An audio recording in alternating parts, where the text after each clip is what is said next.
नाम शान्ति नामिने मुक्ते देवे गौरवाणी प्रचारि निर्विशेष शून्यवादी पाश्चात्य देशता जय श्री कृष्ण चैतन्य प्रभु नित्यानंद श्री अद्वैत गदाधर श्री गौर भक्तवृंद हरे कृष्णा कृष्ण हरे हरे हरे राम राम राम हरे हरे।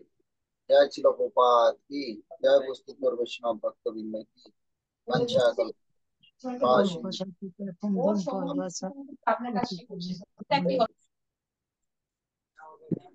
তো আপনারা সবাই কেমন আছেন?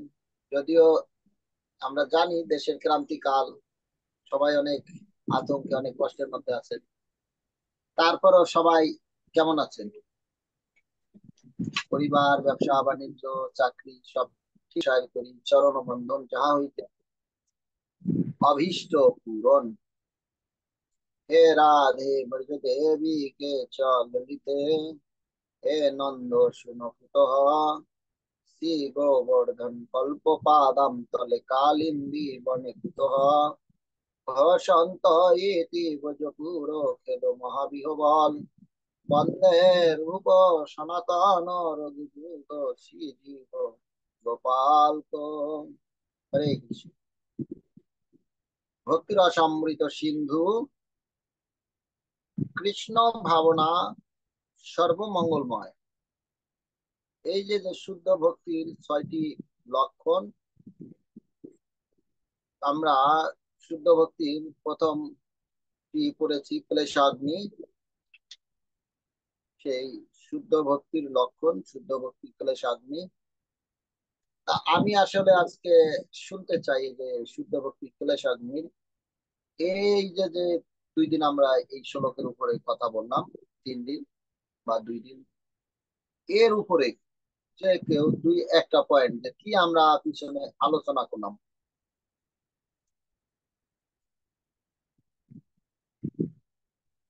শুদ্ধ ভক্তি ক্লেশাগ্নি এর এর উপরে, এই হেডলাইনের উপরে 2-1টা কথা মানে স্মৃতিচারণ হোক আমাদের।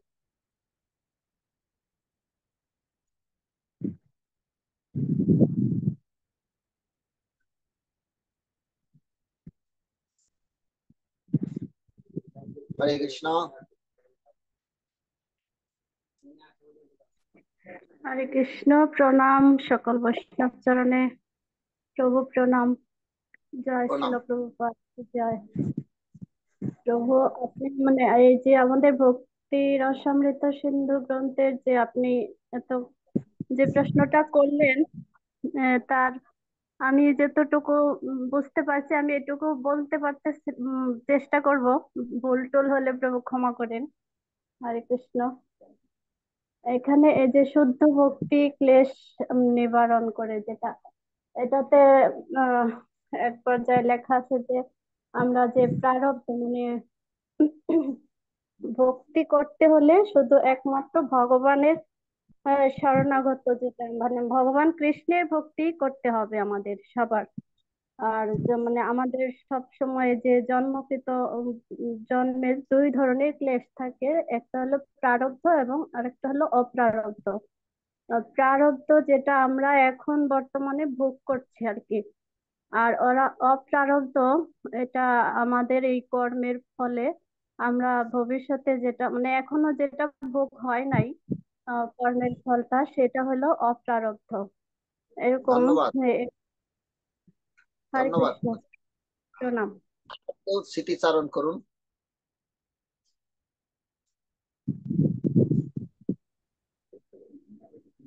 প্রভু হরে কৃষ্ণ। আপনি আর কেউ কে বলতে বলছেন? আর কেউ স্মৃতিচারণ করুক। ঠিক আছে প্রভু হরে কৃষ্ণ। তো আমি আপনার ক্লাসগুলিতে অ্যাটেন্ড করতে পারিনি যে কোনো কারণে, যার জন্য আমি কোনো স্মৃতি করতে পারছি না। আমি ছিলাম না। আর এই যে ক্লাসগুলো হয়েছে প্রভু,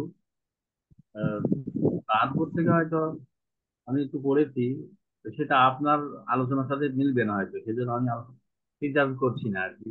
অন্য কাউকে স্পেসিফিক করে বলুন, কেউ করতে পারবে। ঠিক আছে, ধন্যবাদ। তাহলে এই যে মানে এইখান থেকে এই যে যে কোনো একটা বিষয় যে এখানে আহ বর্ণনা করা হয়েছে যে পিছনে যে শুদ্ধ ভক্তি ক্লেশাগ্নি, তো এইখান থেকে যে কোনো একটা বিষয় কেউ আলাপ করলেই হতো, আলোচনা করলেই হতো। যাই হোক, এখন আমরা পড়বো কৃষ্ণ ভাবনা সর্বমঙ্গলময়। কৃষ্ণ ভাবনা কি করে সর্বমঙ্গলময়, আমরা এর উপরে আলোচনা করব এই শ্লোকের। তা আপনারা প্রথমত অনুবাদটা পড়ুন, এই তাৎপর্য পড়ুন। যে কেউ একজন শিল প্রভুপাদের এই তাৎপর্য শুরু করুন, তারপর আমি এর উপরে কিছু কথা বলার চেষ্টা করি। হরে কৃষ্ণ। শিল রূপ গোস্বামী পাদ, এখান থেকে। হরে কৃষ্ণ প্রভু, আমি একটু পড়ি দেন। হ্যাঁ। হরে কৃষ্ণ। জয় শ্রীল প্রভুপাদ কি জয়, জয় রূপ গোস্বামী কি জয়। শ্রীল রূপ গোস্বামী পাদ মঙ্গলময় কথাটির একটি সংজ্ঞা নিরূপণ করেছেন। তিনি বলেছেন যে যথার্থ মঙ্গল সমগ্র জগতের কল্যাণ সাধন করে। আজকাল কিছু মানুষকে সমাজ, জাতি বা রাষ্ট্রের কল্যাণ সাধনে তৎপর হতে দেখা যায়। যেমন রাষ্ট্রসংঘ, এর মাধ্যমে সমগ্র বিশ্বের হিত সাধন করার একটি প্রচেষ্টা চলছে। কিন্তু এই সমস্ত প্রচেষ্টা সংকীর্তন জাতীয়তাবোধের দ্বারা প্রভাবিত হওয়ার ফলে সমগ্র বিশ্বের কল্যাণ সাধন করতে পারে না। কিন্তু কৃষ্ণ ভাবনামৃত আন্দোলন এমনই সর্বাঙ্গ সুন্দর যে তা সমগ্র মানব সমাজের পরম উপকার সাধন করে। সকলেই এই আন্দোলনের প্রতি আকৃষ্ট হতে পারে এবং তার সুফল অনুভব করতে পারে। তাই শ্রীল রূপ গোস্বামী প্রমুখ মহাজনেরা এই বিষয়ে একমত যে কৃষ্ণ ভাবনামৃত আন্দোলনের দ্বারা সমস্ত জগতে ভক্তিযোগের ব্যাপক প্রচার এবং প্রসার করাই হচ্ছে মানুষের সর্বোত্তম পরোপকার। আর পড়বো না তো এই এক প্যারাই। তো এই যে হরে কৃষ্ণ। পরোপকারের মানে পরের উপকারের কথা ভাবছি, উপকার কিভাবে করতে হবে, না সেটাই কৃষ্ণ ভাবনাময় প্রচার করার জন্য মহাপ্রভু আমাদেরকে সিস্টেম দিয়েছে। কি, আগে নিজের জীবনকে উদ্ধার করতে হবে, তারপরে অন্যের। আবার এখানে কৃষ্ণ ভাবনামৃত প্রচার করার কথা বলছে। শিল প্রভুপাদও বলছে খালি প্রচার প্রচার প্রচার তা নয়, নিজেকেও জানতে হবে। তুমি অনেক বই প্রচার করছো ভালো, কিন্তু তুমি নিজে যদি এটা না জানো ওই বস্তুটা কি। আমরা দেখি পঞ্চতত্ত্বের মধ্যে এই লীলা, যে এই গোলকেরও প্রেমধন হরিনাম সংকীর্তন মহাপ্রভু নিয়ে এসেছেন এবং নিজে গ্রহণ করছেন, অন্যকে তিনি আবার এটা ডিস্ট্রিবিউশন করছেন। তাই এইভাবে উপকারের কথা আমরা গল্পের মাধ্যমে শুনি বা সকলে জানি, যে একটা ছোট বালক সে তার বাবার সঙ্গে হাটে গিয়ে, মেলায় গিয়ে হারিয়ে গিয়েছে। তো সে পিতাকে হারিয়ে কান্না করছে, কোথায় পিতা পিতা, বাবাকে পাচ্ছে না, কান্না করে সে ক্লান্ত হয়ে গিয়েছে, পড়ে আছে। তো একজন লোক এসে বলছে, আরে ছেলেটা তার বাবা কেমন ভাবে কান্না করছে, নিশ্চয়ই ক্ষুধার্ত। তাই তার ক্ষুধার কথা ভেবে তাকে কিছু খাবার দিয়ে গেছে। আর দ্বিতীয়বার একজন লোক এসে দেখছে, আরে ছেলেটা বাবার চিন্তায় চিন্তায়, বাবাকে খুঁজতে খুঁজতে কি হচ্ছে, যে শীতের দিন আর ও তো শীতে কাঁপছে, তোর কষ্ট হচ্ছে, তোকে শীতের পোশাক বা অন্য পোশাক দিয়ে দিয়েছে। তো এইভাবে আমরা দেখি এই দুইজন উপকার করছে। তৃতীয় আরেকজন এসে দেখছে, আরে এই ছেলেটাকে খাবার দিচ্ছে তবু খাচ্ছে না, পোশাক আছে তবু তা ব্যবহার করছে না, কেন না সে তার বাবাকে খুঁজছে। তাহলে তার দুঃখ নিবারণ করার জন্য তাকে তার বাবার সঙ্গে যুক্ত করতে হবে। তাই তৃতীয় ব্যক্তি এসে তাকে নিয়ে গেলেন এবং তার কাছ থেকে শুনে কে তার বাবা, সেই বাবার সঙ্গে যুক্ত করে দিলেন। তাই কৃষ্ণ ভাবানম্রিত হচ্ছে যে ভগবানের সাথে আমাদের যুক্ত হতে হবে, যেন তেন প্রকারে কৃষ্ণের সঙ্গে যুক্ত হতে হবে এবং তার সেবায় মনকে লাগাতে হবে। তাই আমরা দেখি কুবেরের দুই পুত্র দ্বয় ভগবানের কাছে প্রার্থনা করে বলছে, হে কৃষ্ণচন্দ্র ভগবান, হে প্রভু, তুমি আমাদের এই বৃক্ষজনিতে যাওয়ার পরও তুমি আমাদের উদ্ধার করতে এসেছো প্রভু। তুমি অভিনয়ের স্থলে তুমি দেখাচ্ছ যে তুমি বাধা পড়ে, মায়ের প্রেমের কাছে বাধা পড়ে এই আমরা যে নারদ মুনির কর্তৃক অভিশপ্ত এই বন্ধনে আবদ্ধ হয়েছি, তুমি আমাদের উদ্ধার করতে এসেছো, তোমাকে ধন্যবাদ। বারবার ভগবানকে প্রণাম করছে আর ভগবানের কাছে চরণে বিনতি করছে, হে কৃষ্ণ, একটাই আজ আমি চাই, আমরা এই দুই ভাই চাই, হে প্রভু, এই মুখ দিয়ে যেন সদা সর্বদা শুধু তোমার নামই বলতে পারি, এই কর্ণে যেন সদা সর্বদা তোমার নাম শ্রবণ করতে পারি, নাম বিনা আর অন্য কিছু যেন, তোমার মহিমা বিনা যেন একটা শব্দ আমরা না করি। তো বলছে প্রভু কেন এইরকম চাচ্ছি, তো বল তিনি এই তারা দুই ভাই বর্ণনা করছেন ভগবানের কাছে যে আমরা শিবের অনুচর, স্বর্গের কোষাধ্যক্ষ কুবেরের পুত্র, তাই দম্ভে দম্ভিত হয়ে শিবের ধামকে আমরা অপবিত্র করতেছিলাম এবং মাতা গঙ্গাকে আমরা অশুদ্ধ করতেছিলাম আমাদের কর্মের দ্বারা, সুরধারা। মাতা গঙ্গাকে আমরা এইভাবে অপবিত্র করতেছিলাম। আর কি হয়েছে, মহান বৈষ্ণব সেই দ্বাদশ মহাজনের অন্যতম নারদ মুনিকে দেখেও আমরা, অপ্সরারা উঠে লজ্জা পেয়ে চলে গেল, কিন্তু আমরা তখনও নিজেরা কামের দ্বারা মত্ত হয়ে তার সামনে আমরা দুর্ব্যবহার করছিলাম। তো এই যে যে আমাদের ব্যাকগ্রাউন্ড, এই যে যে আমাদের পিছনের ইতিহাস, এই কথা জানার পর কেউই আমাদের কৃপা করে, কোনো সাধু মহাত্মা কেউ আমাদেরকে কৃপা করে হে প্রভু তোমার এই নাম আমাদেরকে আর শোনাবে না। তাই আমার এই প্রার্থনা, আমাদের এই প্রার্থনা যে আমার দুর্মতির কথা ভেবে, যেহেতু কেউ আমাদেরকে আর এই কৃষ্ণ কথা শোনাবে না, তাই হে প্রভু আমার এই মুখ যেন তোমাদের কথা বিনা, তোমার কথা বিনা আর অন্য কোনো কথা না আসে, তোমার মহিমা কীর্তন যেন করতে পারে। তো এইভাবে প্রার্থনা করছেন ভগবানের কাছে কুবেরের পুত্রদ্বয়, অর্থাৎ মুখে যেই শব্দই আসে সেটাই যেন তোমার নাম উচ্চারণ হয়, আর অন্য কিছু না। তো ওইভাবে আমরা দেখি তারা প্রার্থনা করছে কিভাবে কৃষ্ণ ভাবনামৃত হতে হয়। এইভাবে রূপ গোস্বামী পাদ আমাদেরকে বোঝানোর চেষ্টা করছে যে এই যে যে কৃষ্ণ ভাবনাময় যে সর্বমঙ্গলময়, এই মঙ্গলময় তখনই হবে যখন আমরা ভগবানের সাথে যুক্ত হব। এই অংশের কাজ হচ্ছে এইভাবে ভগবানের সাথে যুক্ত হওয়ার মাধ্যমেই আমরা আমাদেরকে ধন্য করতে পারি। এই কৃষ্ণ ভাবনামৃত হওয়ার জন্য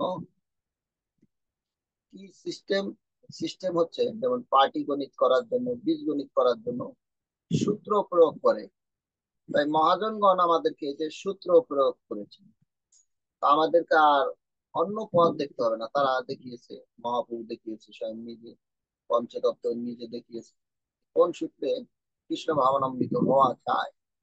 তাই এই জন্য আমাদের গুরু এবং কৃষ্ণের, সাধু এবং বৈষ্ণব, এই যে গুরু কৃষ্ণের আশ্রয় হয়ে থাকতে হবে। তো এই যে আশ্রয় হয়ে থেকে কি করতে হবে, নাকি আমাকে শাসন করার অধিকার দিতে হবে গুরুদেব। তাই এই জন্য আমরা দেখি সিস্টেম কি এই কৃষ্ণ ভাবনামৃত হওয়ার, যখন অর্জুন ভগবানের কাছে নিজেকে আত্মসমর্পণ করলেন, কার্পণ্য দোষ উপহত স্বভাব ইচ্ছামিতাম ধর্ম সমুচিত যৎ শ্রেয়সৎ নিশ্চিতম ভবিতব্য শিষ্যস্তে অহং সাধিমাম তাম প্রপন্নম। আর এই যে ভগবানের কাছে আত্মসমর্পণ করার পর সে নিজেকে ভগবানের কাছে স্যালেন্ডার করলেন এবং কথা বলা বন্ধ করে দিলেন, ভগবান তাকে হিত উপদেশ প্রদান। আমরা দেখি ছিল রূপ গোস্বামী পাদ, ছিল সনাতন গোস্বামী পাদ, তারাও ভগবান শ্রী চৈতন্য মহাপুর চরণে নিজেকে আত্মসমর্পণ করেছে। তাই কৃষ্ণ ভাবনামৃতের বড় গুণ হচ্ছে শরণাগতি, আমাদেরকে ভগবানের প্রতি, নামের প্রতি, সাধু বৈষ্ণবের প্রতি, কৃষ্ণের প্রতি শরণাগতি আনতে হবে। তাই সেই শরণাগতি দেখে আমরা সেই দুই ভাইয়ের মধ্যে তন্ত্রে তিনতুরি, অর্থাৎ রাতের মধ্যে ঘাস নিয়ে এসেছে, অর্থাৎ কোনো কথা বলবে না, ভগবান মহাপ্রভু যেটা বলছে সেটাই শ্রবণ করতে, সেটাই শিক্ষা, সেটাই কথা, সেটাই কৃষ্ণ ভাবনামৃত। আর কি বুঝাচ্ছে প্রভু, আমরা পশু, কেন ঘাস কারা খায়? পশু। তা আমরা সেই রকম পশু। আর কি বলছে, কোনো শব্দ করছে না। আগেই চিঠি লিখেছে, দৈনপত্র আগেই লিখেছিলেন যে জগাই মাদাই ধামবাসী ব্রাহ্মণ পুত্র, তারা অপরাধ করতো কিন্তু পাপ করতো, কিন্তু বৈষ্ণব অপরাধ করতেন না। তো এইভাবে কৃষ্ণ ভাবাবলম্বিত হওয়ার জন্য আমাদেরকে শাস্ত্র শিক্ষা দিচ্ছে। আমরা যেন না দেখি, শুনি যেন তরুর বিষয় শুনো না অমানীয় মানবিক কীর্তনীয় সদা। অর্থাৎ আমরা যেন দৈন শরণাগতি, এই যেন আমাদের মধ্যে এই ভাব থাকে। আর তখনই কি হবে, আমাদের মধ্যে কৃষ্ণ ভাবনাময় প্রকাশ পাবে। যদি আমি তার তত্ত্বাবধানে না থাকি, তার শাসন ব্যবস্থা না মেনে নেই, তাহলে আমার মধ্যে কৃষ্ণ ভাবনামৃত হবে না, তাহলে আমার মধ্যে তাম্রিকতা হবে। তাই এই জন্যই কৃষ্ণ ভাবনাময় হওয়ার জন্য আমাদের এই শরণাগত হতে হবে। তাই আমরা জগন্নাথের রথযাত্রার আগে দেখি প্রতাপ রুদ্র, তিনি সরাসরি মহাপ্রভুর কাছে আসেন। তিনি সার্বভৌম ভট্টাচার্য, রায় রামানন্দ, এদের মাধ্যমে মহাপ্রভুর কাছে আসেন এবং সিস্টেম দেখিয়েছে কি করে শরণাগত হতে হয়। অর্থাৎ তিনি প্রভুকে প্রসন্ন করার জন্য ছোট সেবা করছে। তাই ভক্তি জগৎটা একটু আলাদা। এই জন্য কৃষ্ণ ভাবনাময় হওয়ার জন্য আমাদেরও কিছু প্রস্তুতি থাকতে হবে। আর সেই প্রস্তুতি কি না, অনুকূলে, প্রতিকূলে না, অনুকূলে যা করলে আমার কৃষ্ণ ভাবনাময় বর্ধিত হয়, এইরকম সেবার সাথে আমাদের যুক্ত থেকে ভগবানকে প্রসন্ন করতে হবে। তাই এই জন্য ভগবান কি করেছেন, যেমন কোন লোক যখন কূপে পড়ে যায়, গর্তে পড়ে যায়, সে তার নিজের চেষ্টায় ওই গর্ত থেকে উঠতে পারে না। আমরা ওই সংসার রূপ গর্তে পড়েছি, আমরা সংসার দাবানলে প্রভাবিত হচ্ছি। এই দাবানল থেকে, গর্ত থেকে ওঠার জন্য আমার জ্ঞান দ্বারা বহু চেষ্টা করে একটা গর্তের মধ্যে মনে করেন পড়ে গেলাম, ওই জ্ঞানকে কাজে লাগিয়ে ধরে ধরে ওয়াল বেয়ে উঠার চেষ্টা করি, আবার বারবার পড়ে যাচ্ছি। ওই গর্ত থেকে উঠার সম্ভব হচ্ছে না, খুব কষ্ট হচ্ছে, জ্ঞানকে কাজে লাগিয়ে উঠা যাচ্ছে না। তখন কি হয়, কেউ যদি উপর থেকে রশি ছেড়ে দেয়, কোনো একটা কিছু ছেড়ে দেয়, সে যদি ওটা ছেড়ে দেয়, সে যদি উপর থেকে টানে আর আমি যদি ওটা ধরে থাকি, তাহলে আমার ওই গর্ত থেকে ওঠা সম্ভব, ওঠা সহজ। তাই আমাদের এই সিস্টেম হচ্ছে, ভগবত ভক্তি করার সিস্টেম হচ্ছে আমাদের জন্য সেই গুরু কৃষ্ণ রূপ হন। গুরুদেব ভগবানের প্রতিনিধি হয়ে তিনি কি করছে, তিনি রশি ছেড়ে দিচ্ছে, আর রশি ছেড়ে বলছে তুমি এটা ধরো, আর তিনি উপর থেকে টানছে আমাকে উপরে নেওয়ার জন্য। এখন তিনি আমাকে উপর থেকে নেওয়ার জন্য টানছে, আর আমাকে সেটাকে ধরতে হবে। এটা হচ্ছে সিস্টেম। এইভাবে যদি আমরা ধরে থাকি, তাহলে অবশ্যই তিনি আমাদেরকে টেনে নেবেন। এই জন্য আমরা কৃষ্ণকে এই জায়গায় গুরুত্ব দেওয়া হচ্ছে। অর্থাৎ এই পথ থেকে ওঠার জন্য ভগবানের এবং ভগবানের প্রতিনিধি গুরুত্ব অপরিসীম। এইভাবে কৃষ্ণ ভাবনাময় হয়ে এই জীবনকে অতিবাহিত করতে হবে। বহু প্রতিকূলতা আছে, প্রতিকূলতা নাই এমন কারণ জীবন নাই। আমাদের জীবনে হয়তো এই যে বর্তমানে প্রতিকূলতা দেখছি অনেক অনেক, এটা দূরের লোকের মাধ্যমে আমরা কষ্ট পাচ্ছি, পীড়া পাচ্ছি, আত্মীয় স্বজন সম্প্রদায় লোকজন কষ্ট পাচ্ছি। ঘরের লোক হয়ে প্রহ্লাদ মহারাজকে বহু রকম ভাবে নিপীড়ন করেছিলেন হিরণ্যকশিপু। তবুও তিনি ভক্তি ছাড়েননি, স্থান ছাড়েননি, ভক্তি করে গিয়েছে। যত যত বেশি আঘাত করেছে তার, তত কৃষ্ণ ভাবানন্দিত তার প্রগাঢ় থেকে প্রগাঢ় করছে।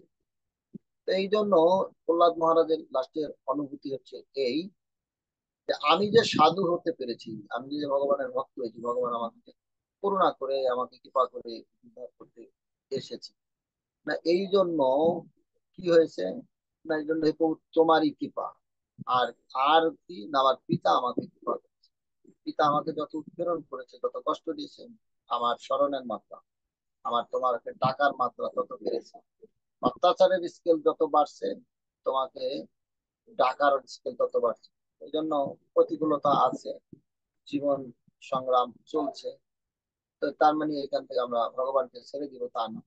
প্রহ্লাদ মহারাজ আমাদেরকে শিক্ষা দিচ্ছে, এখানে যেন আমরা তাকে ধরে রাখি। তাই বর্মাজি শ্রীমদ ভাগবতমে ভগবানের কাছে প্রার্থনা করেছে, তো আপনি আমাকে যে সৃষ্টিতত্ত্ব, সৃষ্টির অধিকার দিয়েছেন, আমি যেন সৃষ্টি করি, আমার তপস্যায় প্রসন্ন হয়ে, এবং আপনি আমাকে যে সৃষ্টির দায়িত্ব দিয়েছেন, আমি আপনার চরণে এই চাই যে আমি যেন এ পেয়ে দাম্ভিক না হয়ে যাই, আর আমি যেন নিজেকে সৃষ্টিকর্তা না ভাবি। হে প্রভু, আপনি আমাকে সুরক্ষা প্রদান করুন। আমাকে এই যে এই জায়গা থেকে রক্ষা করার জন্য আপনি আমাকে সুরক্ষা প্রদান করুন। তাই ভগবানের কাছে কৃষ্ণ ভাবনাময় হয়ে আমাদেরকে সুরক্ষা চাইতে হবে। হে প্রভু, এই নৃসিংহদেব, তুমি আমাদেরকে সুরক্ষা প্রদান করুন। হরে কৃষ্ণ।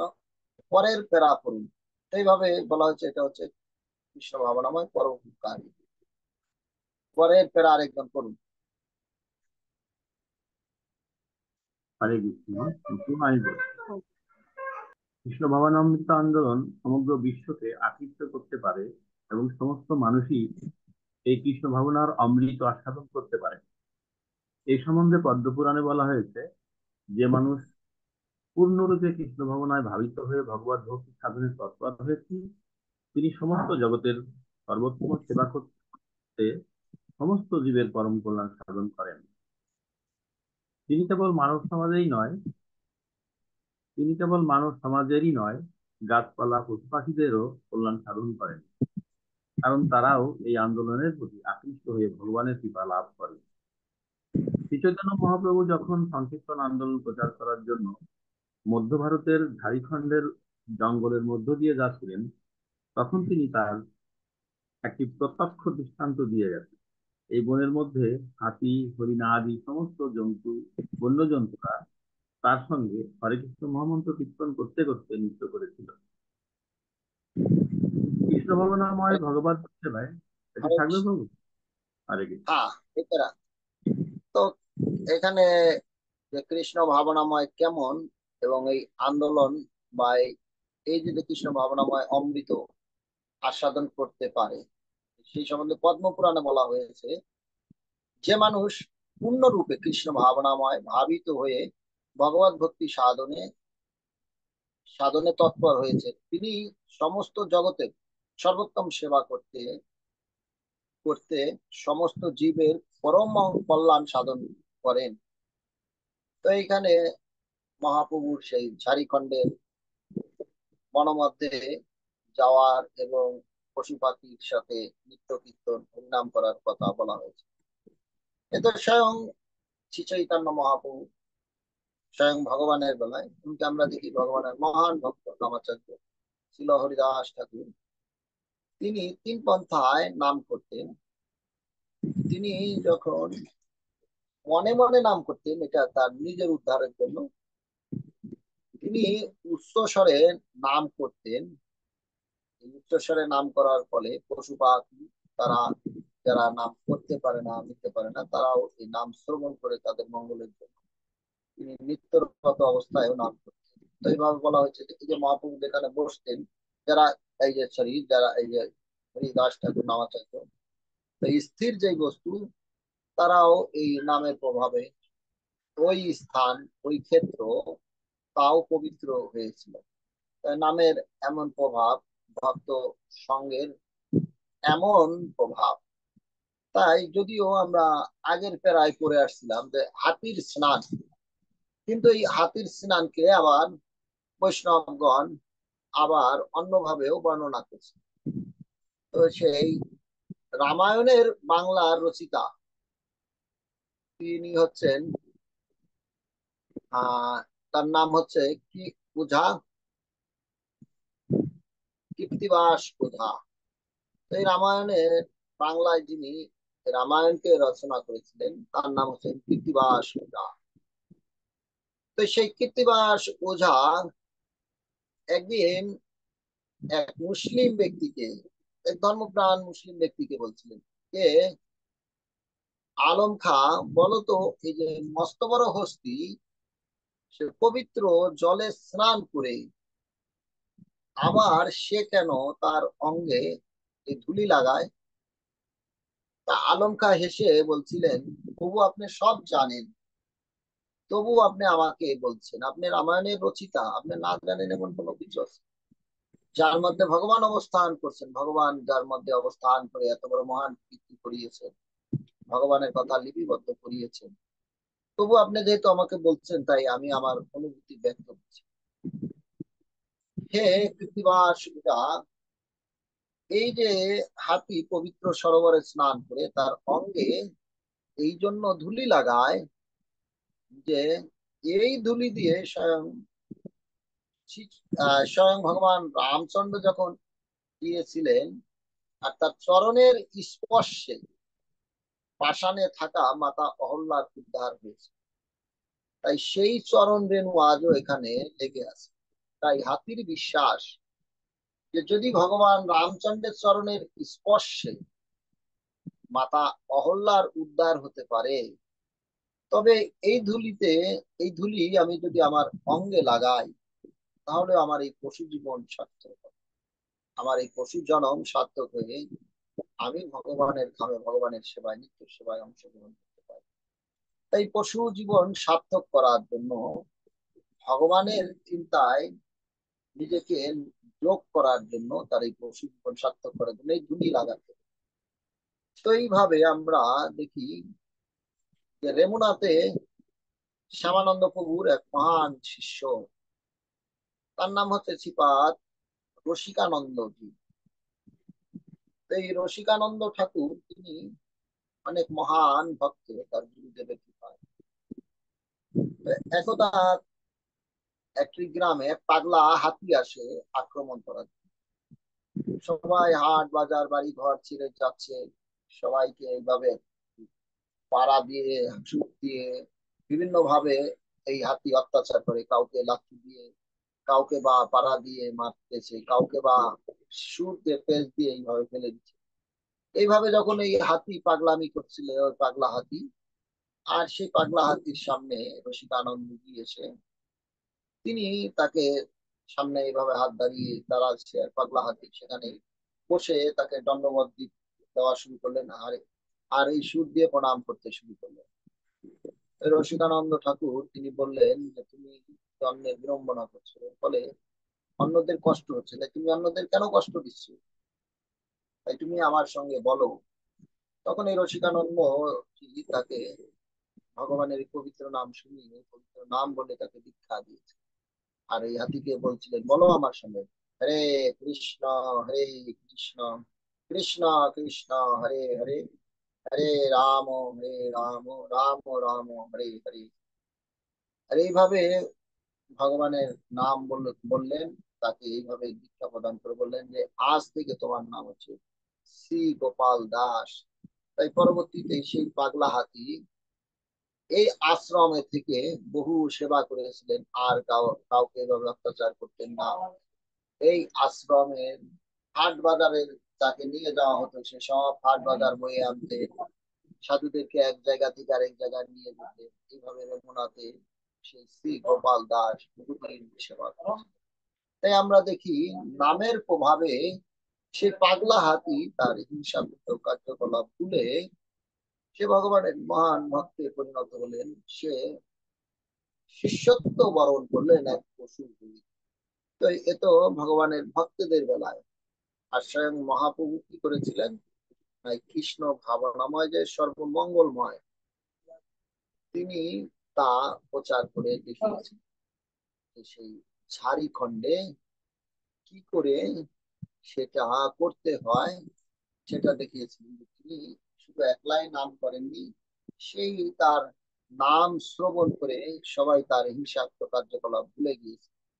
যে হরিণ বাঘ দেখলে ছুটতে থাকে, যে বাঘ হরিণকে ধরার জন্য ছুটতে থাকে, সেই মহাপ্রভুর মুখ থেকে নাম শ্রবণ করে হরিণ বাঘের গলা ধরে আলিঙ্গন করছে, কান্না করছে। এ হচ্ছে নামের প্রভাব, এ হচ্ছে কৃষ্ণ ভাবনাময়ের প্রভাব। এখন মহাপ্রভু করছে, আমরাও এরকম করতে যাব, এরকম নয়। তাই প্রভুপাদকে একদিন তার এক শিষ্য বলছিলেন, শ্যাম প্রভুজি, প্রভুপাদজি মহারাজ কি বলো, বলছে এই যে আমরা যখন কীর্তন করছি, গ্রন্থ প্রচার করছি, তো অনেক ভক্তরা আসছে না। আমার একটা আইডিয়া এসেছে। কি আইডিয়া? বলছে যে শহরে তো এই শহরগুলোতে রাতের নাইট ক্লাব অনেক জমে, এখানে অনেক শিক্ষিত লোক, ধনাঢ্য ব্যক্তিরা সবাই আসে। তো আমরা এইখানে গিয়ে প্রচার করি, তাহলে আমাদের প্রচার ভালো হয়। তো প্রভুপাদ বলছিলেন যে হ্যাঁ, এটা তুমি ভালো আইডিয়া করেছো, কিন্তু দেখো ওইখানে গেলে তুমি কি আবার ফিরে আসতে পারবে? আগে এটাকে ভাবতে হবে যে মায়া খুব শক্তিশালী। তাই তোমাকে এটাও মনে রাখতে হবে যে তুমি যে প্রচার করতে যাচ্ছ এখানে, সেখান থেকে তুমি নিজেকে ফিরিয়ে আনতে পারবে কিনা, তোমার এই ক্ষমতা আছে। তা আরো বলা হচ্ছে যে হাডুডু খেলার সময় আমরা দেখি যে একজন আরেকজনকে শুয়ে আসে আরেকজনের কোর্টে গিয়ে, আর মুখে বলে কাবাডি কাবাডি কাবাডি। তো সে যখন আরেকজনকে শোয়া মাত্রই তাকে ধরে আবার সঙ্গে সঙ্গে নিজের কোর্টে আসতে হবে, তার দম থাকতে থাকতে আসতে হবে। তো আমরা অনেক কিছু করতে চাইতে পারি, কিন্তু আমারও দম থাকতে থাকতে ফিরে আসতে হবে। তা না হলে আমরাও আক্রান্ত হতে পারি, আমরাও মায়ের দ্বারা আবদ্ধ হতে পারি। সিস্টেম হচ্ছে কৃষ্ণ ভাবনাময় যুক্ত হওয়ার জন্য যে আমার পায়ের তলায় কতটা মাটি আছে, আমার কতটা আছে, এবং সেইভাবে আমি আবার আরেকজনকে হেল্প করতে পারি। এটা হচ্ছে হেল্পিং হ্যান্ড। 3 A's এর কথা বলা হচ্ছে। ফার্স্ট এইস, ফার্স্ট এইস হ্যান্ড, সেকেন্ড এইস হেড, হার্ট, এইস হার্ট। তাই বলা হচ্ছে যে কেউ যখন অসহায় ব্যক্তিকে সাহায্য করার জন্য, বা কেউ তুলতে পারছে না কিছু, আমি তাকে আমার হাত লাগিয়ে কাজ করে তাকে আমি হেল্প করলাম, তাকে আমি হাত দিয়ে সাহায্য করলাম, হ্যান্ড ফার্স্ট হ্যান্ড, তাকে আমি হেল্প করলাম। সেকেন্ড এইস, সে একটা কিছু পারছে না, আমি আমার মাথা খাটিয়ে বুদ্ধি খাটিয়ে তাকে সেই জিনিসটা সলভ করে দিলাম, সেই সূত্র ম্যাথমেটিক্স এর যে কোনো কিছু আমি হেল্প করলাম। আমি টু হ্যান্ড আমি যোগ দিয়ে তাদেরকে হেল্প করলাম। কিন্তু এই যে থার্ড যে এইস, হার্ট, অর্থাৎ এটা কৃষ্ণকেই দিতে হবে। অর্থাৎ আমার এই হৃদয় মন্দিরে ভগবান, এই হৃদয় মন্দিরে তবে আমাদের এই জন্য সেই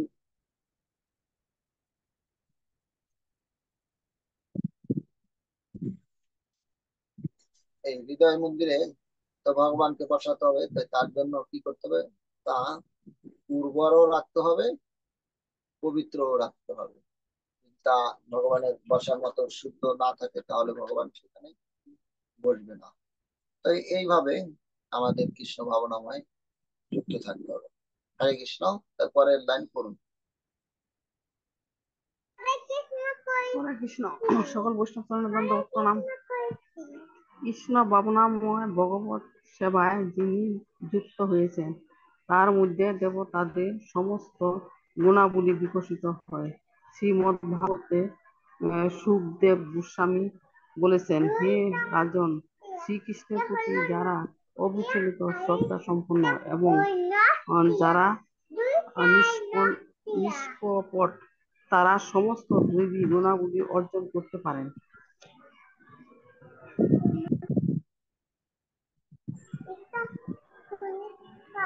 ভক্তের বিকশিত কৃষ্ণ ভাবনার প্রভাবে তার মধ্যে সমস্ত দৈবী গুণাবলীর বিকাশ হয়, এবং সেই জন্য স্বর্গের দেবতারাও তার সঙ্গ লাভ করতে চান। পক্ষান্তরে যে সমস্ত মানুষ কৃষ্ণ ভাবনা ভাবিত হয়। হরে কৃষ্ণ। হরে কৃষ্ণ। হরে কৃষ্ণ। ভগবান কৃষ্ণ ভাবনাময় যিনি যুক্ত হয়েছে, তার মধ্যে মানে দেবতাদের যে গুণ, সেই গুণ তার মধ্যে ফুটে উঠবে। অর্থাৎ সাধু, তার সহনশীলতা বা তার মধ্যে কৃষ্ণ ভাবনাময়ের প্রতিফলন থাকতে হবে। মানে আমাকে সবাই সাধু বলছে, তো আমার মধ্যে যদি তার কিছু না থাকে তবে সেটা আবার কি হবে, সেটাই দর্শনীয়। এই জন্য সাধুকে বলা হয় যে সাধু তার আচরণের মাধ্যমে তার মধ্যে এই যে দৈব গুণগুলো দেখা যাবে। তো একদা এক ব্যক্তি দেখছে জলের মধ্যে একটা পোকা পড়ে ভেসে যাচ্ছে। তো জলের মধ্যে স্রোতের মধ্যে একটা পোকা, বিষধর একটা পোকা ভেসে যাচ্ছে। তো সাধু ব্যক্তি ভাবছে, আরে এই যে পোকাটা ভেসে যাচ্ছে, তো ও তো বুঝতে পারছে না বা উঠতে পারছে না, ওর তো মৃত্যু হয়ে যাবে, তাই ওকে রক্ষা করা আমার কর্তব্য। তো এই সাধু ব্যক্তি সেই পোকাটাকে জল থেকে তুলে আনার জন্য বারবার চেষ্টা করে। আর যতবার সে তাকে জল থেকে তোলার জন্য চেষ্টা করছে, সেইভাবে পোকাটাকে জল থেকে তুলতে চাচ্ছে, আর পোকাটা কি করছে, তার মধ্যে শুল ঢুকাচ্ছে। কেননা সেটা ছিল একটা বিচ্ছা, বিষধর পোকা। তো সে আবার কি করছে, সইতে পারছে না। তো এইভাবে আবার সে হাত লাফাচ্ছে, ব্যথা পাচ্ছে, কষ্ট পাচ্ছে, আবার পোকাটাকে তুলতে যাচ্ছে। তো আবার পোকাটাকে যখন তুলতে যাচ্ছে, আবার পোকাটা তাকে শুল ঢুকাচ্ছে। এভাবে বারবার চেষ্টা করছে, বারবার সে পোকাটাকে ধরে আবার ছেড়ে দিচ্ছে, ধরে ছেড়ে দিচ্ছে, পারছে না। তো পিছন থেকে এক ব্যক্তি এসে বলছে, আরে ভাই, আপনি কি বোকা নাকি? আপনি সাধু হলেও দেখছি বোকা। আপনি বারবার দেখছেন ওকে তুলতে, আর ও বারবার আপনাকে শুল ফুটাচ্ছে। তো কি করছেন? আপনার এটা জানা উচিত যে ও হচ্ছে বিষধর, ও আপনাকে শুল ফুটাবেই। তবে আপনি কেন তারপরে তাকে চেষ্টা করছেন? সাধু ব্যক্তি উত্তর দিয়েছে যে, দেখো ভাই, ও ওর সেবা করছে, শুল ফুটানো ওর কাজ, আর আমার কাজ হচ্ছে ওকে উদ্ধার করা, ওকে উপকার করা।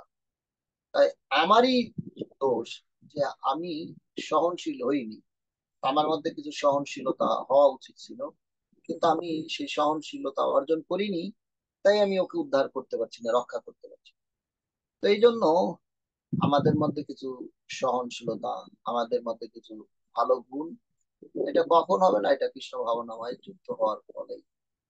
সেই এটা যখন আমরা কৃষ্ণ ভাবনার সঙ্গে যুক্ত থাকবো, তখন আমাদের মধ্যে এই মহান গুণগুলো আসবে। আমরা দেখি আমাদের পূর্বতন আচার্যগণের মধ্যে, তাদের মধ্যে এই মহান, যেমন ছিল ভক্তি সিদ্ধান্ত সরস্বতী ঠাকুর প্রভুপাদ, তার হাজার হাজার শিষ্য। তারপরে তার শিষ্যরা যখন গুরুদেবকে এসে প্রণাম করতেন, গুরুদেব তাদেরকে বলতেন, আমি তোমাদের দাস, তাই আমি তোমাদের দাস হয়ে আমি তোমাদের প্রণাম স্বীকার করছি, যা তোমাদের কৃষ্ণ ভক্তি হোক। তো এর দ্বারা তিনি বোঝানোর চেষ্টা করতেন, তিনি বলতেন যে, দেখো, আমি তোমাদের দীক্ষা দেওয়ার মাধ্যমে আমি তোমাদের ভগবত ধামে নেওয়ার, সকলের সেবার এই যে নেওয়ার দায়িত্ব নিয়েছি। তাই আমি তোমাদের দায়িত্ব নিয়েছি মানে কি, আমি তোমাদের সেবক, তাই আমি হচ্ছে তোমাদের দাস। তাই আমি তোমাদেরকে ভগবানের সাথে যুক্ত করতে চাচ্ছি, আমি তোমাদেরকে ভগবানের কাছে নিতে চাচ্ছি। তাই এই জন্য আমি হচ্ছি তোমাদের দাস, সেবক। তো এইভাবে আমরা দেখি মহাত্মাদের মধ্যে এইভাবে মহান গুণ, যে তারা অনেক কঠিন অবস্থায়ও বিচলিত হয় না। কি করে ধৈর্য ধারণ করতে হয়, আমরা দেখি তাদের সেই চরিত্র নিয়ে। তারা কোনো কিছুতেই বিচলিত হচ্ছে না, কোনো কিছুতেই তারা আহ ভগবানকে দোষারোপ করছে না। প্রভু, তুমি এটা করেছো, এতদিন ভক্তি করলাম, তারপর তুমি এই করলে, কি হবে এই ভক্তি করে? না, তারা যেটাই হচ্ছে সেটাকে ভগবানের করুণা মনে করে গ্রহণ করছে। তো এইভাবে আমাদের ভগবানের করুণা মনে করে আমাদেরকে চলতে হবে, তবে আমাদের উপরে ভগবান করুণা বর্ষিত হবে। অর্থাৎ এখন হয়তো আমাদের কিছু পরীক্ষা চলছে, এটাই হচ্ছে ভগবত ভক্তির বিধান। কেউ যখন ভগবত ভক্তি করবে, এই যে যে মঙ্গলময়, তো তার কিছু পরীক্ষা আসবে। আর এই পরীক্ষার মাধ্যমে কি হবে, পরে তাকে আবার ফাইনালি ভগবান কিছু দিবে। যেমন ভাবে আমরা দেখি যে হাই জাম্প, যখন ছেলেমেয়েরা দৌড়াতে দৌড়াতে একটা রশির উপর দিয়ে যায়, তো আপাতত দৃষ্টিতে দেখা যায় মেয়েটা দৌড়াচ্ছে, ছেলেটা দৌড়াচ্ছে, আর হাই জাম্প দিয়ে লাম্প দিয়ে যখন ওই পারে যেতে পারে রশি, তখন তাকে পুরস্কার দেওয়া হয়। তো কেউ দেখতে ভাববে যারে এই লোকটা বা এই যে স্যারেদের একটু বুদ্ধি নাই, মেয়েটা দৌড়াচ্ছে তার সামনে রশি দিয়েছে, তার বুদ্ধি কম। আর এই মেয়েটা যদি পড়ে যায়, তার হাত পা ভেঙে যাবে, কেন সে রশি দিয়েছে? কিন্তু এই রশিটা দেওয়ার অর্থ হচ্ছে না তাকে পুরস্কৃত করার জন্য, এটার উপর দিয়ে গেলেই সে পুরস্কার পাবে। তো এই জন্য আমরা যদি এরকম কিছু কষ্ট সইতে পারি, তো অবশ্যই পুরস্কৃত হবে। এই জন্য ভক্তি করলে তখন কি হয় তার কিছু আমরা দেখি এবং বহু রকম অগ্রদ্বীপে আমরা দেখি সেই বাসুদেব অগ্রদ্বীপে সেই গোবিন্দ দাস তিনি যখন ভক্তি করছিলেন তার স্ত্রী বিয়োগ হয়েছিল, পুত্র বিয়োগ হয়েছিল। আর পরবর্তীতে দেখি যে সে যখন গোপীনাথের সেবা করছিলেন না, তো গোপীনাথ এসে বলছে যে বাবা তুমি আমার সেবা দিচ্ছ না, তাহলে আমার তো ক্ষুধা লাগছে, তাড়াতাড়ি খেতে দাও। ভক্তকে বলছে তুমি কেন দিচ্ছ না? তো বলছে তোমাকে সেবা দিয়ে কি হবে, কে আমার অন্ত্যেষ্টিক্রিয়া ক্রিয়া করবে? তুমি আমার স্ত্রীকে নিয়ে নিলে, তুমি আমার পুত্রকে নিয়ে নিলে, সে আমার জন্য আমার শেষ ক্রিয়াকর্ম করবে, আমার জন্য শ্রাদ্ধ আদি করবে, তাই তোমার ভক্তি করে কি হবে? তখন ভগবান বলছিল যে দেখো, তোমার পুত্র থাকলে যা করতো, যে আমি যে তোমার পুত্র আমি তোমার জন্য তাই করি। তো আজও সেই ইন্ডিয়াতে সেই অগ্রদ্বীপে সেই গোবিন্দ ঘোষের জন্য প্রতি বছর ভগবান ওই তার ওই যেদিন দেহ ত্যাগ হয়েছিল সেদিন ভগবান তার গলায় ধরা নিবে, তার কাপড় ওইভাবে পিতামাতা বিয়োগ হতে যেরকম কাপড় পরে এরকম কাপড় পরবে এবং বাবার হয়ে বাবার জন্য শ্রাদ্ধ ক্রিয়া করে। এইভাবে কৃতজ্ঞের শিরোমণি হয়ে ভগবান আজ অব্দি সেই পিতাকে যে কথা দিয়েছে সেই সেবা করে যাচ্ছে। এইভাবে আমরা যদি ভগবানের সাথে সম্বন্ধ স্থাপন করতে পারি, যদি ভগবানের প্রতি এরকম ভালোবাসা হয়, তখন আমাদের মধ্যে ওই মহান মানে ভগবানের সেই গুণগুলো আমাদের মধ্যে অর্থাৎ আমাদের মধ্যে সেই দৈব গুণ হবে, দৈবী গুণ হবে। আর এই জন্য ভগবত ভক্তিতে যুক্ত হওয়া, কৃষ্ণ ভাবনাময় হওয়া খুব জরুরি। হরে কৃষ্ণ। পরের প্যারা পড়ুন। হরে কৃষ্ণ। সকল বৈষ্ণব চরণে দণ্ডবাদ প্রণাম। পক্ষান্তরে যে সমস্ত মানুষ কৃষ্ণ ভাবনায় ভাবিত নয়, তাদের মধ্যে কোনোই সদ্গুণ দেখা যায় না। জড় দৃষ্টিভঙ্গির পরিপ্রেক্ষিতে তারা মস্ত বড় বিদ্বান হতে পারে, কিন্তু অনেক সময় দেখা যায় যে তাদের কার্যকলাপ পশুদের থেকেও অধম। জড় বিদ্যায় মানুষ যতই পণ্ডিত হোক না কেন, সে তার মানসিক স্তরের ঊর্ধ্বে যেতে পারে না। তাই তার সমস্ত কার্যকলাপই জড় জাগতিক স্তরে অনুষ্ঠিত হয় এবং তাহলে সে চিরকাল পাপ পঙ্কিলময় হয়ে থাকে। আধুনিক জগতে এবং এমন অনেক মানব আছে যারা জড় বিশ্ববিদ্যালয়ে গভীরভাবে পড়াশোনা করে উচ্চশিক্ষা লাভ করেছে, কিন্তু দেখা যায় যে তারা কৃষ্ণ ভাবনামৃত আন্দোলনকে গ্রহণ করতে পারেনি এবং তার ফলে তারা সমস্ত দৈবী গুণাবলীর বিকাশ করতে পারেনি। হরে কৃষ্ণ। তো হরে আমরা কৃষ্ণ। দেখি পাশ্চাত্য দেশগুলোতে, ভারতবর্ষে শনিবার হাফ ডে, রবিবার ফুল ডে। তারা রাতে ক্লাবে যাচ্ছে, মদের বোতল নিয়ে তারা বলছে I M A happy, I M A happy. I M A happy happy বলে তারা কি করছে, পড়ে যাচ্ছে, হয়তো কখনো ব্যাচিং এর মধ্যে মুখ দিয়ে ওইখানে পড়ে রয়েছে, নাকে শরীরে আরশোলা ঢুকছে, অনেক সময় এত নেশা করেছে যে মলমূত্র ত্যাগ করে দিয়েছে। পরবর্তীতে তাদের আইডি কার্ড নিয়ে দেখা যাচ্ছে যে তারা এক একজন খুব বড় বড় শিক্ষিত, দেশের ধর্নাঢ্য আইআইটি, বড় বড় ইঞ্জিনিয়ার, বড় বড় শিল্পপতি, বড় বড় সরকারের বড় পদে আছে এক একজন মন্ত্রী পর্যায়ের ব্যক্তিরা। তাদের কি হয়েছে, তারা বলছে আই এম এ হ্যাপি। তারা এরকম বিভিন্ন মানে কুকর্মের দ্বারা জড়িত হয়ে, তাদের মধ্যে শিক্ষার কোনো অভাব নাই, সর্বশ্রেষ্ঠ শিক্ষালয় তারা শিক্ষা পেয়েছে, কিন্তু তাদের মধ্যে কৃষ্ণ ভাবনামৃত না হওয়ার ফলে তারা এই মদের বোতল নিয়ে I M A happy, I M A happy বলছে, কিন্তু আমরা দেখি আসলে তাদের জীবন হ্যাপি নয়। এইভাবে আমরা দেখি জড়জগতের এই যে আমরা কার্ডে লিখি, বিয়ের কার্ডে লিখি শুভ বিবাহ, কিন্তু আমরা দেখি যে সেই শুভ বিবাহে শুভ কাজ হয় না। সেখানে কি হচ্ছে, শুভ বিবাহের নাম নিয়ে আমরা দেখি সেখানে অনেক পশু বলি হচ্ছে, অনেক অখাদ্য কুখাদ্য খাওয়া হচ্ছে। অনুষ্ঠানটাকে বলছি শুভ, কিন্তু সেখানে পশু বলি হচ্ছে। যেখানে পশু বলি হয় যেখানে এরকম হত্যা হয় সেটা শুভ হয় না।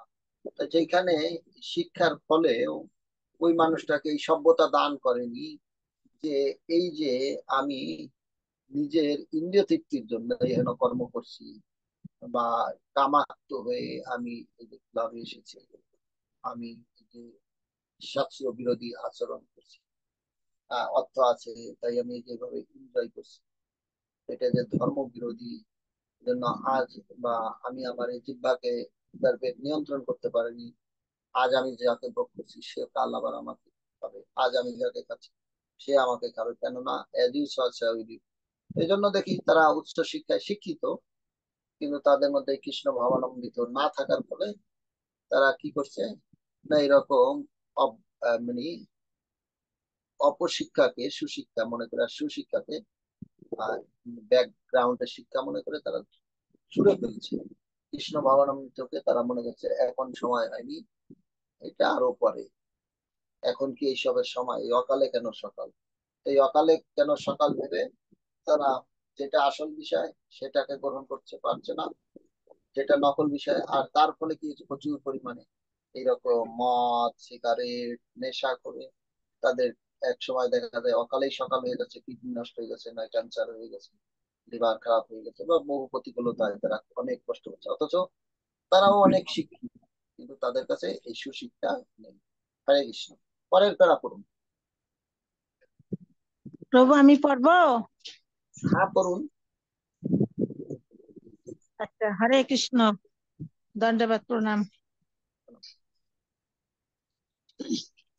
জড় বিদ্যার পরিপ্রেক্ষিতে উচ্চ শিক্ষিত না হলেও কৃষ্ণ ভাবনাময় ভবিত যুবক পরস্ত্রীগমন, দ্যুতক্রিয়া, মাংস মাংস আহার, মদ্যপান, এই সমস্ত পাপ কর্ম থেকে অনায়াসে নিবৃত্ত হতে পারে। কিন্তু যারা কৃষ্ণ ভাবনায় ভাবিত নয়, তারা উচ্চ শিক্ষায় শিক্ষিত হওয়া সত্ত্বেও প্রায়ই মদ্যপায়ী, মাংস আহারী, লম্পট ও জুয়ারি হয়। কৃষ্ণ ভাবনার ভাবিত মানুষদের মধ্যে সমস্ত সদ্গুণের চরম বিকাশ হয়, কিন্তু কৃষ্ণ ভাবনা বিহীন মানুষদের মধ্যে তার ছিটে ফোঁটাও দেখতে পাওয়া যায় না। এটি হচ্ছে তার প্রত্যক্ষ প্রমাণ। আমরা দেখেছি কৃষ্ণ ভাবনাময় ভাবিত যুবকেরা চলচ্চিত্র, নাট্য ক্লাব, নগ্ন নৃত্য, হোটেল, মদ্যশালা ইত্যাদির প্রতি সম্পূর্ণ নিরাসক্ত। তারা এই সমস্ত অনর্থ থেকে মুক্ত হন এবং ধূম্রপান, মদ্যপান, থিয়েটার, নৃত্য ইত্যাদিতে তাদের দুর্মূল্য সময়ের অপব্যবহার করেন না। হরে কৃষ্ণ। তো হরে এখানে কৃষ্ণ। এখানে আমাদেরকে এই এই তাৎপর্যের এই ব্যাখ্যার দ্বারা বোঝাতে চাচ্ছে যে যারা সাধু কৃষ্ণ ভাবনাময় উচ্চ শিক্ষিত না কিন্তু তারা এই চারটি নিয়ম পালন করছে। আমরাও দেখি যে ইসকন থেকে অনেক ভক্তরাই দীক্ষা নিচ্ছে, তারা এই যে চারটা যে ধর্মের বিধি নিষেধ, এই যে চারটা বিধি যেটা যেটা নিষেধ করা হয়েছে, চারটি কর্ম তারা করছে না। তারা আমিষ আহার করছে না, কোনো প্রকার নেশা গ্রহণ করছে না, অবৈধ সঙ্গ করছে না, দ্রুত ক্রিয়া করছে না, কিন্তু তারা শিক্ষিত না। তারা কি করছে, এই নিয়মগুলো গুরুদেব থেকে বা এই সৎ ধারায় আসার ফলে এখান থেকে জানতে পারছে, তাই তারা এই অবৈধ কাজগুলো করছে না। আবার কি করছে, তারা সময়ের অপচয় করে, আমরা দেখি যে বহু রকম অত্যাধুনিক ব্যবস্থাপনা, সেই জায়গাও তারা তাদের মূল্যবান সময় নষ্ট করছে। সেটা এখানে বলছে বিভিন্ন রকম নাইট ক্লাব, বিভিন্ন রকম আরো বিভিন্ন ভোগ্য বস্তু, যেখানে যেখানে সবজির মতো দেহের ব্যবসাও হয়, কিন্তু তারা কি করছে, সাধু হওয়ার ফলে তারা এই জায়গা নিজেদেরকে বিসর্জন দেয়নি। অর্থাৎ এই জায়গায় সময় নষ্ট করার মতো তাদের সেই সময় নাই, অথচ তারা শিক্ষিত না, কিন্তু আবার দেখা যায় অনেক শিক্ষিত, অনেক ধনাঢ্য পরিবারের সন্তান, কিন্তু তারা কি করছে, এই অপকর্মের সঙ্গে যুক্ত।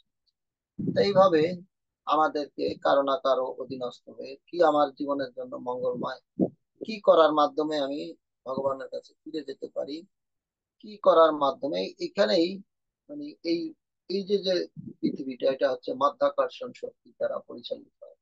তো এখানে আমিও যেখান থেকে আসি, এখান থেকে আমিও নিচে নেমে যেতে পারি, আরো নিচে নেমে যেতে পারি, আবার এখান থেকে আমি উঠে যেতে পারি। তো এইটাই নিউটন চিন্তা করেছিলেন। আপেলটি উপর থেকে পড়লো, সে নিচে পড়লো কেন, উপরেও তো উঠতে পারে। তো এইভাবে আমাদেরকে ভাবতে হবে যে কি করে আমি এখান থেকে ভগবানের কাছে ফিরে যেতে পারি, কি করে আমি উপরে উঠতে পারি, আমি যেন নিচে না নামি। মাধ্যাকর্ষণ আমাকে নিচে টানবে, কিন্তু আমি এখান থেকে ওঠার জন্য এইরকম শিক্ষিত না হতে পারি, কিন্তু আমি নিজের বিবেক বিবেচনাকে কাজে লাগিয়ে এরকম অপকর্মতে যদি যুক্ত না হই। যেমন কি হয়েছে, যে নৌকায় যদি আমরা থাকি, কৃষ্ণ ভাবনা নৌকায়, তো গুরুদেব হচ্ছে তার কান্ডারি, যিনি আমার কান ধরে অর্থাৎ শাসন করে, আমার কোনো খারাপ কিছু দেখলে শাসন করে আমাকে ভগবানের কাছে নিয়ে যেতে। এখন কর্তব্য হচ্ছে আমাকে নৌকায় থাকা। কিন্তু আমি নৌকায় উঠেছি, বড় নৌকায় যুক্ত হয়েছি, কিন্তু দেখা যায় আমি যদি নিজে নিজের নৌকা ছিদ্র করি বা নৌকায় উঠেছি, আমি নৌকা অনেক স্রোত, অনেক মানে অনেক স্রোত, সেখানে যদি আমি প্রবেশ করি, আমার নৌকা ডুবে যেতে পারে। তাই কথা হচ্ছে যে আমি এই কৃষ্ণ ভাবনাময় থাকার জন্য কি করতে হবে, না আমি সবাই দেখছে আমি কৃষ্ণ ভাবনামৃতে আছি, কিন্তু দেখা গেল যে আমি নৌকা ছিদ্র দিচ্ছি। অর্থাৎ যেটা গুরুদেব বলছে সেই অনুযায়ী আমি যদি না করি, গুরুদেব বলছে এই 4টা কর্ম করো না, গুরুদেব বলছে তুমি 16 মালা জপ করো, কিন্তু আমি যদি এটা না করি, তাহলে এই নৌকায় থেকেও কি হচ্ছে, না আমি নৌকার আইন মানছি না, মাঝি যেভাবে নির্দেশনা দিয়েছে আমি কি করছি, ছিদ্র করছি, তাহলে ডুবে যেতেই পারে। আবার কি হয়েছে, আমি দেখছি যে এই জায়গাগুলো অনুকূল না আমার জন্য, এই নৌকায় উঠেছি বলেই যে আমার নৌকা ভগবত ধামে চলে যাবে, ঠিক তা নয়। যদি প্রতিকূল অবস্থায় যাইতে, সেখান থেকে আমাকে ডুবিয়ে দিতে পারে। তাই আমাদেরকে এই বিচার বিশ্লেষণ করতে হবে, তো এরকম প্রতিকূল অবস্থায় যাব না, সেই জায়গায় গেলে আমিও পড়ে যেতে পারি, কেননা এখানে এই মাধ্যাকর্ষণ আমাকে নিচে টানছে। তো আমাকে এই চিন্তা করে আমাদেরকে চলতে হবে, তার মাধ্যমেই আমার এই জীবন কৃষ্ণ ভাবনাময় হবে। হরে কৃষ্ণ। লাস্টের এই প্যারা পড়ুন।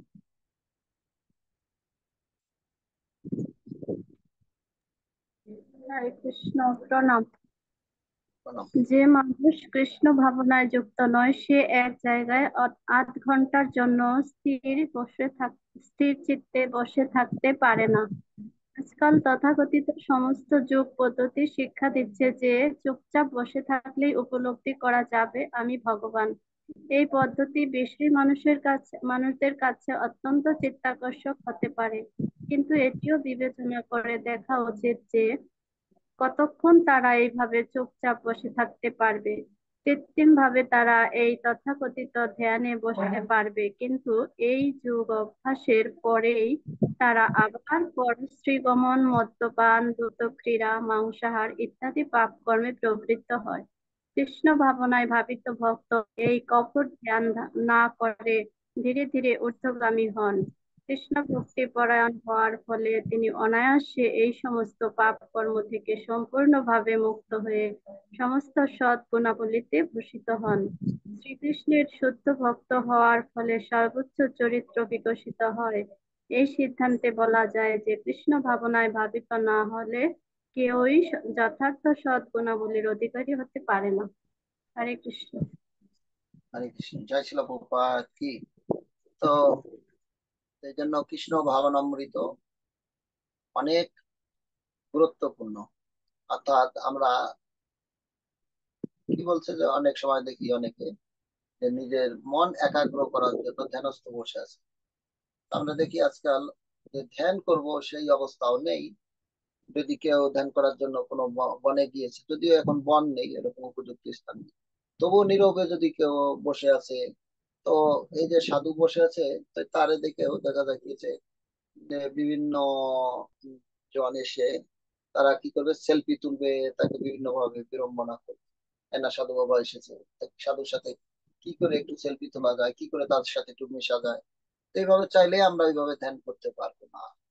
কিন্তু আমরা চাইলেই নিজেদেরকে নিয়ন্ত্রণ করার জন্য ভগবানের এই নাম করার মাধ্যমে ঘিরে থাকো, বানে থাকো, সদা হরি বলে ডাকো, যে যে অবস্থায় আছি সে অবস্থায় থেকে ভগবানের নাম করে এই জীবনকে সার্থক করতে পারি এবং কৃষ্ণ ভাবনাময় হতে পারি। আর এই জন্য কি হয় না, যে যেভাবে নিজেকে সবসময় কৃষ্ণ ভাবনায় যুক্ত রাখবে, তো তিনি আর এই রকম এই যে যে বিধি নিষেধ করা হয়েছে এই কর্মের দ্বারা কখনো সে নিজেকে তার চরিত্র নষ্ট করে। সেই জন্য আমাদেরকে কৃষ্ণ ভাবনাময় হয়ে ভগবত ভক্তিতে যুক্ত থাকতে হবে। যে এই যে এত প্রতিকূলতার মধ্যে যখন আমরা নিজেদেরকে সংবরণ করতে পারবো, তখন ভগবান আমাদের, কেননা আমরা, উনি কখনো আমাদের আশা ছাড়েন না। যতবার এই যে বলা হয় 84 জনি, এই প্রত্যেক জনিতেই ভগবান আমাদের নেওয়ার জন্য প্রত্যেকবার আসতেছে, প্রত্যেকবার আমাকে আকর্ষণ করছে, আসো আসো আসো। তো ভগবান কখনো আমাদের তার ধামে নেওয়ার পিতা কখনো পুত্রকে ছেড়ে যেতে চাচ্ছে না, পুত্রকে নেওয়ার জন্য তিনি সদা সর্বদা হাত বাড়িয়ে দিয়েছে। তো আমার অধৈর্য হওয়ার কি প্রয়োজন? না, আমার দ্বারা এটা হবে না, কি করে সম্ভব এটা না কে জীবন ধারণ করা। কিন্তু ভগবান দেখাচ্ছে যে কত ধৈর্য ধারণ করতে হয়। তিনি আমাদেরকে নেওয়ার জন্য বারবার আসছে, বারবার চেষ্টা করছে, একটা করে একটা অফার দিচ্ছে। এখন আমাদেরকে ওই হাতটি শুধু ধরতে হবে এবং ওই হাতটি ধরে আমার কাছে চলে যেতে হবে। হরে কৃষ্ণ কৃষ্ণ কৃষ্ণ হরে হরে, হরে রাম রাম রাম হরে হরে। যা ছিল প্রপাত কি। 2-1 মিনিট, এই যে আর 4 মিনিট আছে, আপনারা প্রশ্ন করতে পারেন এবং আমি না পারলে আপনারাও তার উত্তর দিতে পারবেন, কোনো সমস্যা নেই।